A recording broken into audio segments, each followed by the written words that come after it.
Welcome back to Nomad Life Success Podcast. If you're tired of dreaming about freedom while stuck in the same routine, or you've tried the nomad thing and hit visa walls, tax headaches, or income that won't stretch, you're exactly where I was a few years ago. Every week we cut through the hype and get straight to what works. Real strategies, visa-friendly countries, high-demand remote skills, and income blueprints that let ordinary people build extraordinary freedom. So settle in, grab whatever fuels you today, and let's keep building yours, one smart, doable step at a time. Quick hook before introductions. You finally built consistent income, you clicked submit on that Nomad visa application, and it was denied. The reason? Your paperwork read like a story instead of a trail of verifiable activity. That gap, story versus trail, is the exact problem we solve today. Oh, I've seen this one. Visa officers don't want creative narratives. They want ledgers, IDs, and stamps. We'll give listeners the ledger. Here's the promise. By the end of this episode, you'll have 3 practical micro-registration archetypes you can use in weeks. Country-specific pros and cons for accessible hubs like Colombia, Mexico, and the Philippines, and a checklist for invoices, bank-friendly paperwork, and when to get a local accountant involved. Quick introductions.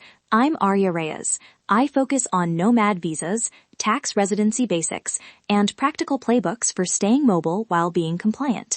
Lyra, introduce yourself. Lyra Finch here. I cover tax optimization, cybersecurity, and practical risk controls for nomads.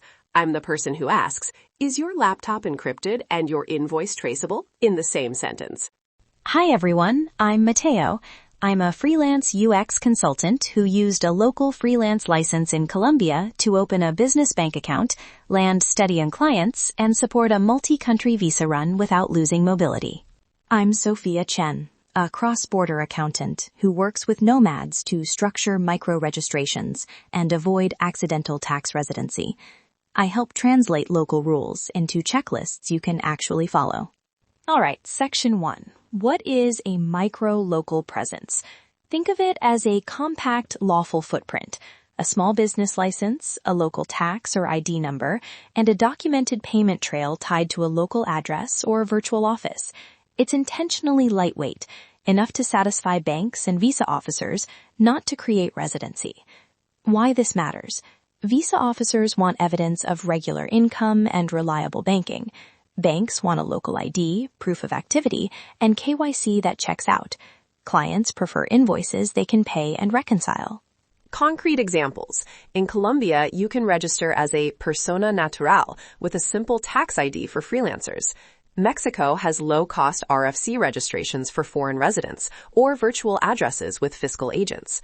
The Philippines offers the 13A, 13C, or business permits for freelancers in local cities, cheaper than full corporate registration, but accepted by many banks if paired with proper invoices and a local address. Each country has nuance, but the pattern is the same. Small license, local tax ID, and consistent invoice history. Important legal boundary. A micro-presence should document activity without creating habitual physical ties. Time thresholds, center of vital interest tests, and registration intent differ per country. If you travel in and out but keep a permanent home, that's different from establishing habitual residence. Our aim, satisfy administrative checks while avoiding the 5 core tax residency triggers we'll outline later. Section 2. The 3 archetypes. Archetype A. Freelance license, sole proprietor. Steps. 1. Register for the local freelancer ID. 2. Get a taxpayer number. 3.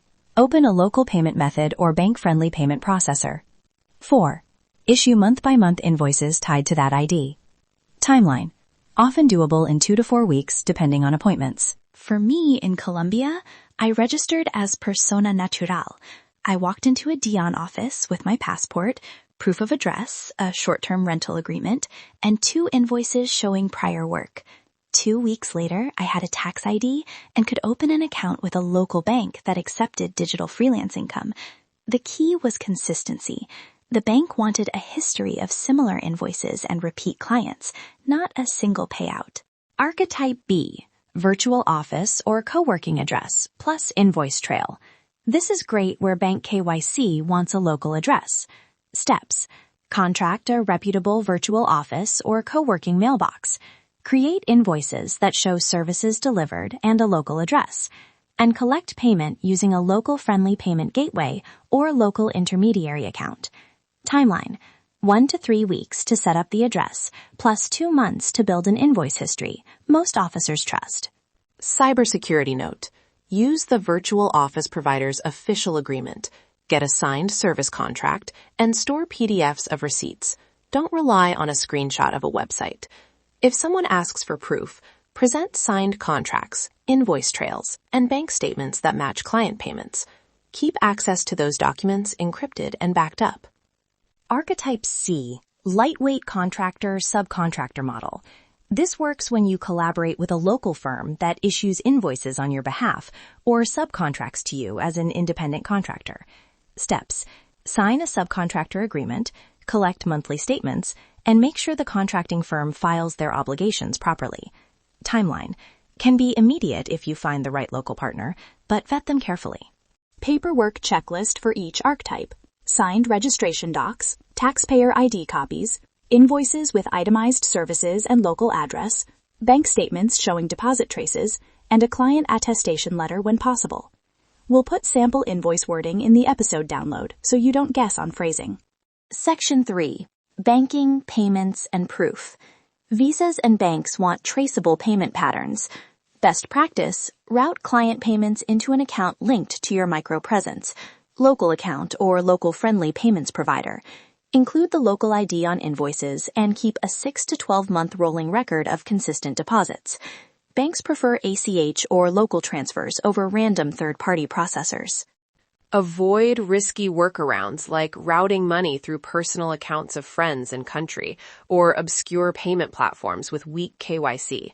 Those raise red flags. Use established platforms that accept local IDs and use two-step verification for accounts.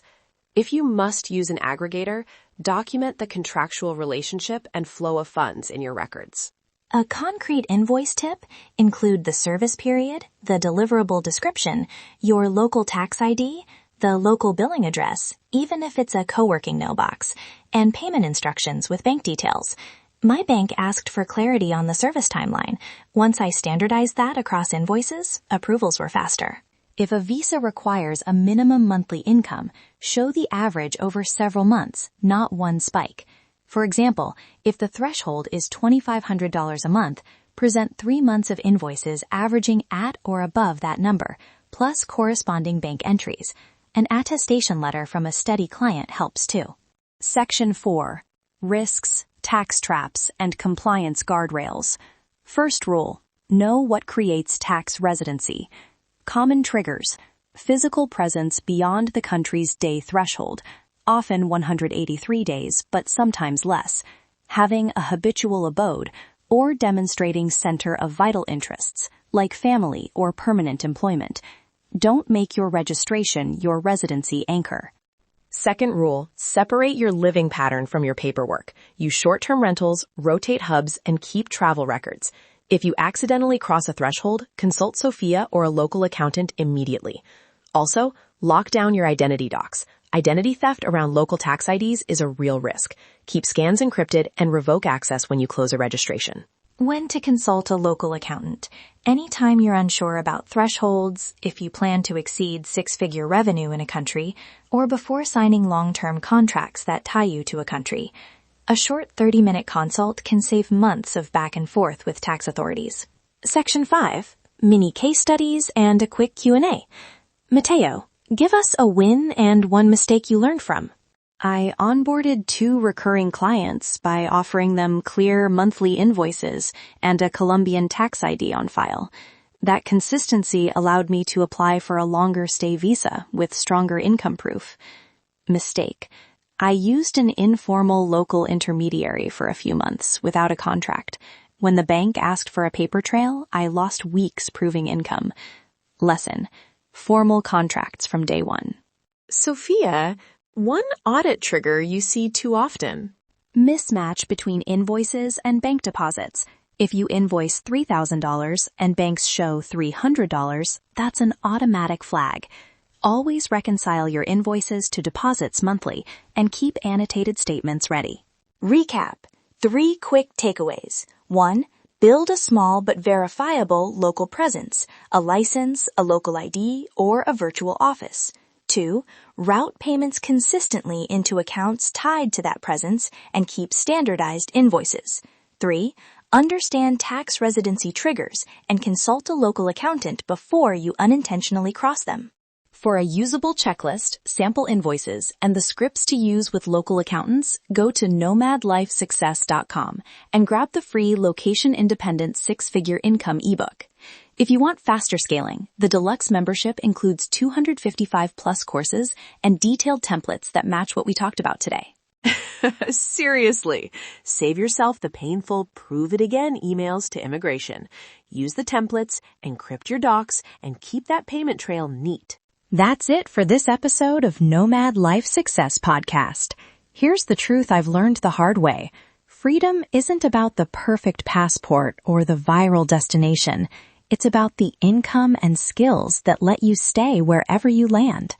If any part of today resonated, whether it's visa options, cost of living hacks, remote freelancing moves, or just the reminder that you're not alone in this, thank you for spending this time with me. Your next move is simple. Go to nomadlifesuccess.com right now. Grab the free location-independent 6-figure income ebook. It's the exact framework I wish I had starting out. And if you're ready to stop guessing and start scaling, the deluxe membership is waiting with 255+ courses, blueprints, and resources that turn dreams into monthly deposits. Subscribe so you never miss the next step. Drop a quick review if this helped, and I'll talk to you very soon. Keep going. Your version of freedom is closer than it feels. Your freedom is closer than it feels. Let's keep building it.